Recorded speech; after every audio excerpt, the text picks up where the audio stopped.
কি? সাধন বিশ্বাস, ওই না? শ্রীমতী সারথী বিশ্বাস। আচ্ছা, কোথা থেকে আসছে? আমি হুগলি ডিস্ট্রিক্ট থেকে বোলাগড়, ঠিক আছে, থানা বোলাগড় থেকে আসছি। আচ্ছা, আপনার কিসের জন্য আসছিল মা? আমি এসেছিলাম, আমার ওয়াইফের গল ব্লাডার স্টোন হয়েছিল। হ্যাঁ, তো এই মতো অবস্থায় তার 2 মাস আগে ডেলিভারি হয় সিজারে।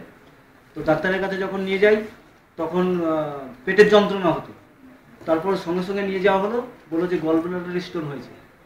তো এই মতো অবস্থায় যেহেতু সিজারে ডেলিভারি হয়েছে, তাই আবার অপারেশন করা যাবে না, 2 মাস ওষুধ খাওয়াতে হবে, তারপরে অপারেশন করতে হবে। অবশ্য একটা রিস্ক থেকেই যাচ্ছে, যেহেতু ডেলিভারি হয়েছে, তো আবার যদি অপারেশন করা হয় তো একটা অসুবিধা আছে, তাই এখন করাবো না, 2 মাস পরে করাবো। ওষুধ খাইয়ে ব্যথাটা কমাতে হবে। মাথায় চিন্তা ঢুকে গেল, আমি সামান্য একজন রাজমিস্ত্রির কাজ করি, কি করব। ঠিক এই অবস্থায় আমার গ্রামেরই আমার সম্পর্কে একটা কাকা, নাম প্রশান্ত নাম, তার সঙ্গে যোগাযোগ করি। তিনি ডক্টর জয়ন্তী মেননের সঙ্গে আমার পরিচয় করিয়ে দেন। আয়ুর্বেদিক ওষুধের মারফতে উনি গলব্লাডার স্টোন শেষ করে দেবেন। ঠিক আছে, কাকার সঙ্গে আসা হলো, আমি এবং আমার ওয়াইফকে সঙ্গে করে নিয়ে আসি। এসে ডক্টর মেনন তখন আমাদের বললো যে বাবা, খুবই ভালো সম্পর্ক, আমাদের সঙ্গে খুব ভালো ব্যবহার করেছে, অসাধারণ।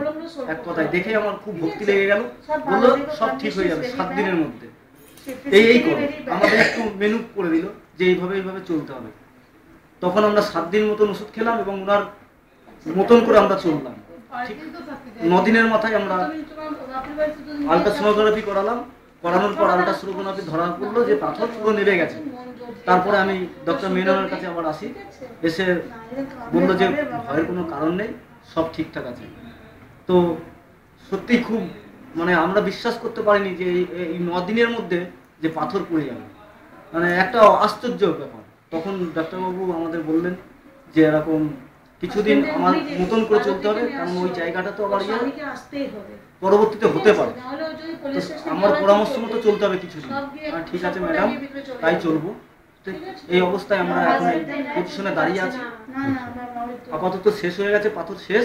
এখন আমাদের ডাক্তার জয়ন্তী মেননের পরামর্শ মতন আমাদের চলতে হবে। তাই আমরা খুশি আছে তো এখন?